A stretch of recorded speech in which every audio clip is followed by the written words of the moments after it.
আসসালামু আলাইকুম প্রিয় দর্শক, কেমন আছেন সবাই? আশা করছি ভালো আছেন। পেঁয়াজি আমরা তো সবাই খেতে পছন্দ করি, আর বিশেষ করে রমজান মাসের পেঁয়াজিটা একটু স্পেশালি হয়ে থাকে, কারণ রমজান মাস যেহেতু বরকতের মাস, আর এই মাসে যা খাবেন না কেন সব কিছুতে বরকত। আর আল্লাহ যেন ঢেলে দেয়, যে বরকত দিয়ে দেয় বেশি বেশি করে। আর এত সুন্দর মুচমুচে পেঁয়াজি যে রোজা রেখে খাবে তার এত ভালো লাগবে। তো পেঁয়াজিটা তৈরি করা খুবই সহজ। এত সুন্দর পেঁয়াজিটা আজকে আমি দেখুন একটু অন্য সিস্টেমে করব, আর এই সিস্টেমে যদি পেঁয়াজিটা তৈরি করে খান তা খুবই ভালো লাগবে এবং মুচমুচে থাকবে দীর্ঘ টাইম। তো আমি এখানে দেখুন ডাল নিয়ে নিয়েছি 250 গ্রাম, খেসারির ডাল নিয়ে নিয়েছি, আর নিয়েছি 100 গ্রাম আমি নিয়েছি বুটের ডাল, আর 100 গ্রামের মতো আমি এখানে নিয়েছি মুসুর ডাল। এই তিনটা ডাল একত্রে করে আমি কিন্তু আজকে পেঁয়াজিটা করব, আর এই পেঁয়াজিটা এইভাবে করলে খেতে খুবই ভালো লাগে। তো ডালটাকে প্রথমে আমি খুব ভালো করে পানি দিয়ে কচলে কচলে এভাবে ধুয়ে পরিষ্কার করে নিব। মানে ডালের থেকে যত সময় এভাবে ঘন পানি বের হবে তত সময় এভাবে কচলে কচলে ডালটাকে ধুয়ে খুব সুন্দর করে পরিষ্কার করে নিতে হবে। আর এভাবে ধুয়ে নেওয়ার পরে পানিটা ঝরিয়ে একদম দেখতে পাচ্ছেন আমি একটি স্টিনারে রেখেছিলাম, এভাবে পানিটা ঝরিয়ে নিতে হবে। নিয়ে এখন একটি বড় প্লেটে এভাবে ডালটাকে ছড়িয়ে দিয়ে, মানে এভাবে দিয়ে খুব সুন্দর করে একটু মেলে দিয়ে আমি কিন্তু এটা রোদে শুকাতে দিব। আর এটা রোদে কিন্তু একদিন রোদে শুকাতে দিলেই হয়ে যাবে, ঠিক 2-3 ঘন্টা যদি ভালো রোদে দিয়ে দেন দেখবেন একটা মানে এটা খুব সুন্দর করে ঝরঝরাভাবে শুকিয়ে গেছে। তো আমি এখন এটা রোদে দিয়ে আসবো, আর রোদ থেকে শুকানোর পরে দেখাবো যেটা কতটা সুন্দর হয়। তো আমি 2-3 ঘন্টা এখানে রোদে রেখে দিয়ে দেখুন ডালগুলো খুব ঝরঝরা হয়ে গিয়েছে। এখন যেটা করব, এটাকে আমি ব্লেন্ড করব। তো ব্লেন্ডটা এমনভাবে করতে হবে, আধা ভাঙা আধা ছেঁচা হবে এরকম টাইপের, কারণ সম্পূর্ণ গুঁড়ো হবে না, আবার কিছুটা দানা দানা থাকবে, এই টাইপের করে আমি এখানে কিন্তু ব্লেন্ড করে নিব। তো খুব সহজ, একটু ঝামেলা মনে হয়, কিন্তু ডালটাকে প্রথমে এইভাবে একটু গুঁড়ো করে নিতে হবে। গুঁড়ো করে এইভাবে দেখুন আধা ভাঙা করে নিয়েছি, কিছুটা আস্তে আস্তে আছে, আর একটু আমি এখানে দেখুন ভালো করে ব্লেন্ড করে নিচ্ছি। তো এই যে ব্লেন্ড করার পরে এখন যে অবস্থায় আছে ঠিক এই অবস্থায় আপনি একটা বক্সে করে এভাবে রেখে দিতে পারেন, কোনো কৌটায় রেখে দিতে পারেন। সারা রোজার মাস আপনার যতটুকু লাগবে আপনি কৌটা থেকে বের করে যতটুকু লাগবে ঠিক ততটুকু আপনি নিয়ে পেঁয়াজি বানাতে পারবেন। তো দেখুন আমার যতটুকু দরকার ততটুকু আমি এখন নিয়ে এখানে কিছুটা পানি দিয়ে ডালটাকে আমি ভিজিয়ে রাখবো।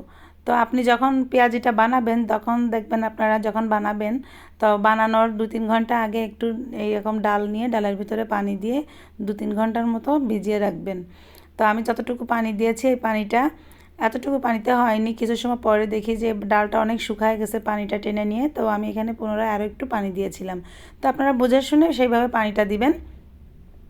তো আমি পানিটা দিয়ে 2-3 ঘন্টার জন্য এভাবে রেখে দিব। 2-3 ঘন্টা পরে দেখুন ডালটা কিন্তু খুব সুন্দরভাবে ভিজে গিয়েছে এবং ফুলে ডাবল হয়ে গিয়েছে ডালটা, কিন্তু অনেকটা দেখুন আমি দেখাচ্ছি কতটা ভিজে গিয়েছে। এই যে আমি হাত দিয়ে দেখিয়ে দিচ্ছি, এটা ডালটা কিন্তু খুব সুন্দর করে কিন্তু নরম হয়ে গিয়েছে। এখন এখানে আমি কিছু মশলা অ্যাড করব পেঁয়াজি তৈরি করার জন্য। তো আমি এখানে দেখুন পেঁয়াজ কুচি দিয়ে দিলাম, পেঁয়াজি যেহেতু পেঁয়াজের পরিমাণটা একটু বেশি দিলে ভালো হয় খেতে। তো আমি এখানে পেঁয়াজ দিয়ে দিলাম, আর দিয়ে দিব কিছু কাঁচামরিচ। তো পেঁয়াজ কাঁচামরিচের পরিমাণটা আমি অল্প করে দিয়েছি, যেহেতু আমি এখানে শুকনো মরিচের গুঁড়া ব্যবহার করব। ঝালটা আপনারা যেমন খাবেন ঠিক সেরকমভাবে দিবেন, তবে ইফতারিতে একটু ঝাল ঝাল হলে সারাদিন পরে খেতে কিন্তু ভালো লাগে।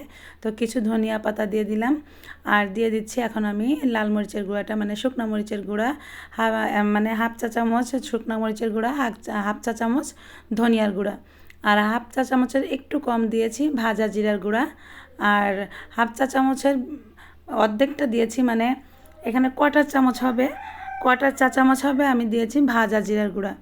এটা দিলে হবে কি, যখন পেঁয়াজিটা খাবেন খুবই সুন্দর একটা ফ্লেভার আসবে পেঁয়াজির ভেতর থেকে। আর মশলার পরিমাণটা যে খুব বেশি দিতে হবে না, তা অল্প অল্প করে দিবেন, তাহলে দেখবেন খুব সুন্দর একটা ফ্লেভার আসছে। তো আমি এখানে 1 চা চামচ আদা বাটা, 1 চা চামচ রসুন বাটা দিয়ে দিয়েছি, আর একটু হলুদ দিয়ে দিলাম কালারের জন্য, আর দিয়ে দিব লবণ। তো পেঁয়াজিটা কিন্তু এভাবে তৈরি করে খেয়ে দেখবেন যে এটা যে কতটা ভালো লাগে, মুচমুচে হয় খেতে। যারা মুচমুচে পেঁয়াজি খেতে পছন্দ করেন তারা এভাবেই ট্রাই করবেন।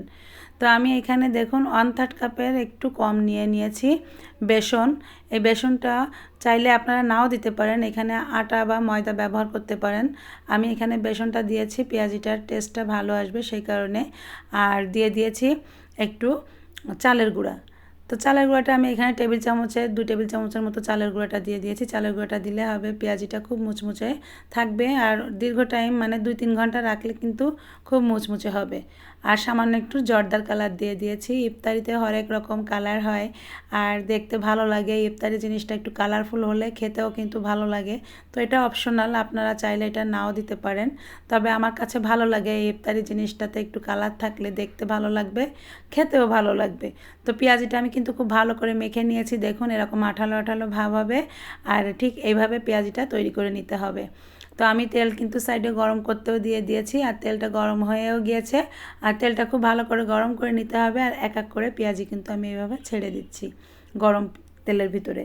তো তেলটা খুব ভালো করে গরম করে নিয়ে চুলার আঁচটা মিডিয়ামের থেকে একটু লোতে রেখে কিন্তু পেঁয়াজিগুলো ভাজবেন। একটু টাইম নিয়ে, অন্তত 5-6 মিনিট টাইম নিয়ে পেঁয়াজিগুলো ভাজবেন। দেখবেন পেঁয়াজিগুলো যে এতটা মুচমুচে হবে, কারণ আস্তে জালে যদি আপনি পেঁয়াজিগুলো ভাজেন পেঁয়াজিটা ভেতর থেকে মুচমুচে হয়ে যাবে। আর যদি চড়া জালে পেঁয়াজিটা ভাজেন তাহলে খুব দ্রুত দেখবেন পেঁয়াজির উপরে কালার চলে আসবে, আর ভেতর থেকে কিন্তু নরম থাকবে, কাঁচা কাঁচা টাইপের থাকে। অবশ্যই এভাবে থাকলে পেঁয়াজিটা অবশ্যই খেতে ভালো লাগবে না। তো আপনি চাইবেন যে পেঁয়াজিটা মুচমুচে হোক, আর সবাই দেখবেন পেঁয়াজিটা মুচমুচে খেতেই পছন্দ করে। তো একটু সময় নিয়ে সুন্দর করে অল্প আঁচে এভাবে ভাজবেন, পেঁয়াজির ভেতরটা পর্যন্ত ক্রিস্পি হয়ে যাবে, এতটা ভালো লাগবে খেতে। তো আমি পেঁয়াজিগুলো দেখুন উল্টে পাল্টে খুব সুন্দর করে এভাবে ভেজে নিচ্ছি। আর এভাবেই ভাজলে কিন্তু পেঁয়াজিটা ভেতরটা পর্যন্ত খুব সুন্দরভাবে ভাজা হয়ে যায়। তো আমার পেঁয়াজির কালারটাও দেখুন অনেক সুন্দর আসছে। তো পেঁয়াজিগুলো আমার ভাজা হয়ে গেছে, পেঁয়াজিগুলো আমি এখন একে একে সব পেঁয়াজি তুলে নিব। আর এভাবেই বাকি পেঁয়াজিগুলো কিন্তু আমি সব ভেজে নিব। তো এই রমজানে এত সুন্দর পেঁয়াজি যারা কখনো এইভাবে তৈরি করেননি, আজই বাসায় ট্রাই করুন। আমার মনে হয় আপনারও খুব ভালো লাগবে। আমার তো খুবই ভালো লাগে, আর এরকম মুচমুচে পেঁয়াজি যেই খাবে না কেন তার খুব ভালো লাগবে। তো পেঁয়াজিটা যে কতটা মুচমুচে হয়েছে সেটাই আমি আপনাদের দেখাবো। আর তো আমি একদম গরম অবস্থায় এটা ভেঙে দেখাচ্ছি। এটা যত ঠান্ডা হবে তত এটার মানে মুচমুচে ভাবটা আরও বেশি বাড়বে। তো দেখুন পেঁয়াজিটা দেখতে কত সুন্দর হয়েছে আর কতটা মুচমুচে হয়েছে, ক্রিস্পি হয়েছে। তো অবশ্যই বাসায় এভাবে ট্রাই করবেন। রেসিপিটি ভালো লাগলে অবশ্যই একটি লাইক কমেন্ট শেয়ার করে চ্যানেলটিকে সাবস্ক্রাইব করে পাশে থাকবেন। সবাই ভালো থাকবেন, সুস্থ থাকবেন। আল্লাহ হাফেজ।